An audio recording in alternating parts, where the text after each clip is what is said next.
Hello மக்களே, கார்த்தி ரேவதி செம இன்ட்ரெஸ்டிங்காக போயிட்டுருக்கு. நம்ம கார்த்தியும் சாமுண்டேஸ்வரி கிட்ட நான் தான் ராஜசேதுவோட பேருங்கிற உண்மையை சொல்லிடுறாங்க. இதை கேட்டோன்னே சாமுண்டேஸ்வரி பயங்கரமாக டென்ஷன் ஆகி இனிமே ஒரு நிமிஷம் கூட இந்த கும்பாபிஷேகத்தில் நீங்கள் நிற்கக்கூடாதுன்னு சொல்லிட்டு ராஜராஜனை கூப்பிடும்போது ராஜராஜனும் அதை தவிர்க்கிறாங்க. கண்டிப்பாக கும்பாபிஷேகத்தை நான் நடத்தியே தீருவேன்னு சொல்லும்போது ஒரு கட்டத்தில் சாமுண்டேஸ்வரியும் இனிமே உங்கள் உறவே வேண்டான்னு சொல்லிட்டு தாலி கயிறை தூக்கி எறிய போகும்போது நம்ம கார்த்தியும் சாமுண்டேஸ்வரியை தடுத்து நிறுத்திடுறாங்க. அதே சமயத்தில் சாமுண்டேஸ்வரிக்கு அவங்க அம்மாவோட நிலைமைக்கு யார் காரணம் அப்படிங்கிற உண்மை எல்லாமே அந்த ஏட்டோட மொபைல் ஃபோன் மூலமாக தெரிய வருதுன்னே சொல்லலாம். இதை கொஞ்சம் கூட சந்திரகலா எதிர்பார்த்துருக்கவே மாட்டாங்க. வீடியோக்குள்ளே போகிற முன்னாடி நம்ம சேனலுக்கு சப்ஸ்கிரைப் பண்ணுங்க. அப்படியே பக்கத்தில் இருக்க பெல் ஐக்கனையும் கிளிக் பண்ணுங்க. அப்போ தான் நான் போடுற வீடியோலாம் உங்களுக்கு நோட்டிஃபிகேஷனாக வரும். பரமேஸ்வர் பட்டியா சாமுண்டேஸ்வரி கிட்ட என்னோட பேர் என்ன, நீ கண்டிப்பாக மன்னிச்சு ஏற்றுக்கணும். அவன் உனக்கு குடும்பத்துக்கு எவ்வளோ நல்லது செய்திருக்கான், அதெல்லாம் நீ மறந்துட்டிய ஈஸ்வரி. இப்படியெல்லாம் செய்யாத, கண்டிப்பாக அவனை ஏற்றுக்க. அது மட்டும் இல்லாமல் என்னோட பேருன்னு சொன்னனால தானே நீ இப்படிலாம் செய்கிற அப்படின்னு சொல்லிட்டு சாமுண்டேஸ்வரி கிட்ட பரமேஸ்வரி பாட்டியை நம்ம கார்த்திகாண்டி பறிஞ்சு பேசிகிட்டு இருக்காங்க.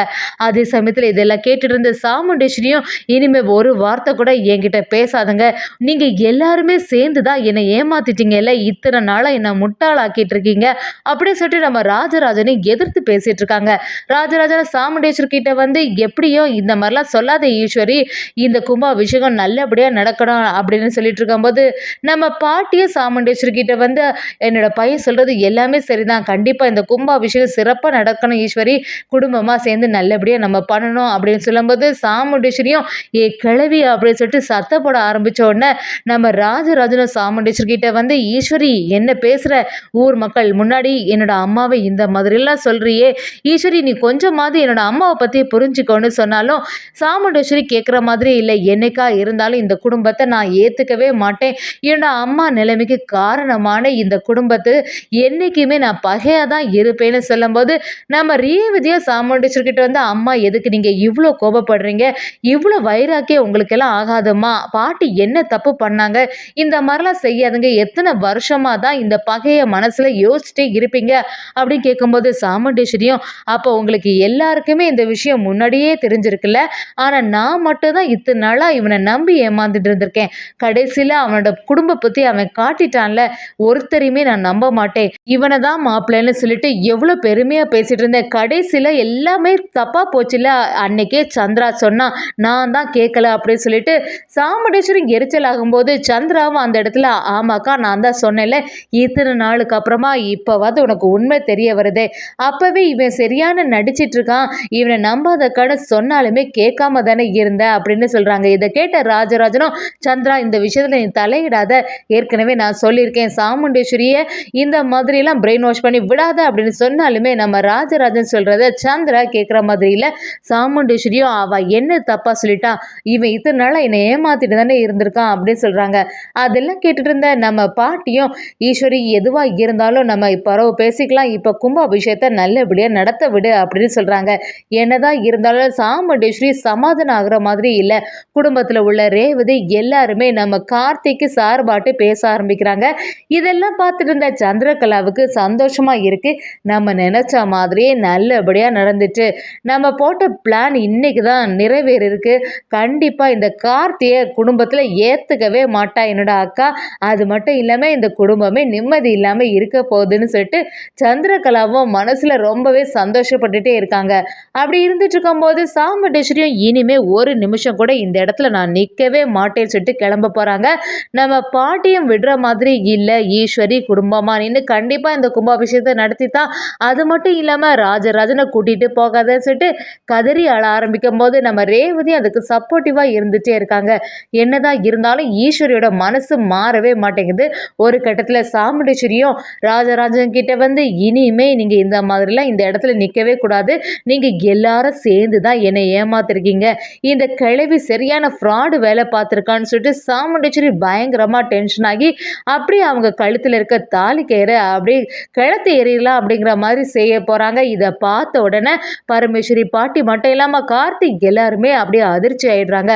பாட்டியும் நம்ம சாமுண்டேஸ்வரி கிட்ட ஈஸ்வரி கோவிலில் ஒரு நல்ல விஷயம் நடக்கும்போது இருக்கும்போது என்ன செயல் செய்ய பார்க்குற, இப்படி மட்டும் செய்யாத, இது சரியான தப்பான செயல் அப்படின்னு சொல்லும்போது சாமுண்டேஸ்வரியும் இதுக்கு மேலே நான் என்ன செய்கிறது, அவங்க எத்தனை நாளாட்டி இத்தனை வருஷமா நான் என்னை ஏமாத்திட்டே இருந்திருக்காங்க, அப்படி இருக்கும்போது இவங்களெல்லாம் நான் என்ன செய்ய முடியும் அப்படின்னு கேட்கும்போது ராஜராஜனும் சாமுண்டேஸ்வரி நீ செய்கிறது தப்பு, என்னைக்கா இருந்தாலும் எங்கள் அம்மாவுக்கு மேலே எந்த தப்பும் இல்லைன்னு புரிஞ்சிக்க போது நீ இதை நினச்சி ரொம்பவே வருத்தப்பட போகிற அப்படின்னு சொல்கிறாங்க. இதை கேட்ட சாமுண்டேஸ்வரியும் எதுக்கு நான் வருத்தப்பட போகிறேன், என்னோட அம்மா நிலைமைக்கு காரணமானது இவங்க தான், அதுக்கு எனக்கு எல்லா ஆதாரமும் இருக்குது, அப்படி இருக்கும்போது என்னைக்கா இருந்தாலும் இந்த குடும்பத்தை நான் ஏற்றுக்கிற மாதிரி இல்லை, அது மட்டும் இல்லாமல் இந்த கலவியும் பேரனும் சேர்ந்த மாதிரி செய்த செயலை என்றைக்குமே நான் மன்னிக்கவே மாட்டேன் அப்படின்னு சொல்லிட்டு நம்ம சாமுண்டீஸ்வரி ஒரு முடிவு எடுக்கும்போது கார்த்தியை அந்த இடத்துல அத்தை நீங்கள் இப்படிலாம் சொல்லாதுங்க, நான் கண்டிப்பாக இந்த குடும்பத்தை ஒன்று சேர்க்கறதுக்காண்டி தான் நான் இந்த மாதிரி டிரைவராக நடித்தேன், உங்களை ஏமாத்தணும்னு சொல்லிட்டு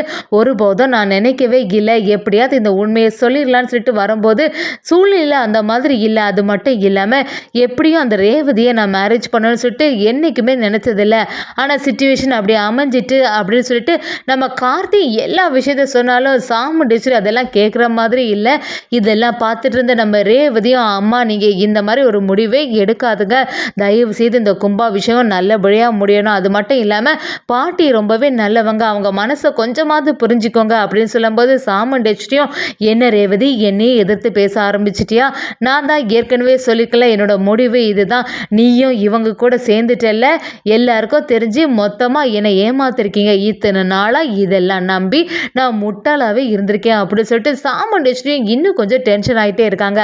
அப்படிப்பட்ட சுச்சுவேஷனில் நம்ம கௌசல்யா செம அதிரடியாக வராங்க. அந்த இடத்துல நான் இந்த விஷயத்தில் தலையிடக்கூடாது தான், ஆனால் கார்த்தி பற்றி எல்லாமே எனக்கு தெரியும், அவங்க ரொம்பவே நல்லவங்க, அது மட்டும் இல்லாமல் உங்களை ஏமாற்றணும்னு சொல்லிட்டு எப்போவுமே உங்கள் குடும்பத்துக்கு நல்லது செய்யணும்னு சொல்லிட்டு தான் கார்த்தியும் யோசிச்சிருக்காங்க. அது மட்டும் இல்லாமல் இப்போ கூட ஒரு பெரிய பிரச்சனை இந்த கும்பாபிஷேகத்தோட நடந்துட்டுருக்கு, ஆனால் யாருக்குமே தெரியாமல் அதை நல்லபடியாக சால்வ் பண்ணணும்னு சொல்லிட்டு தான் நம்ம கார்த்தியை யோசிச்சுட்டு இருக்காங்கன்னு சொல்லிட்டு நம்ம கௌசல்யாவும் கார்த்திக்கு ஏற்ற மாதிரி பேச ஆரம்பிக்கிறாங்க. அப்படிப்பட்ட சுச்சுவேஷனில் நம்ம சாமுண்டீஸ்வரி அதெல்லாம் கேட்குற மாதிரி இல்லை, இனிமேல் இந்த இடத்துல ஒரு நிமிஷம் கூட நான் நிற்க மாட்டேன், பேசாமல் நீங்கள் வந்தே ஆகணும்னு சொல்லிடுறாங்க.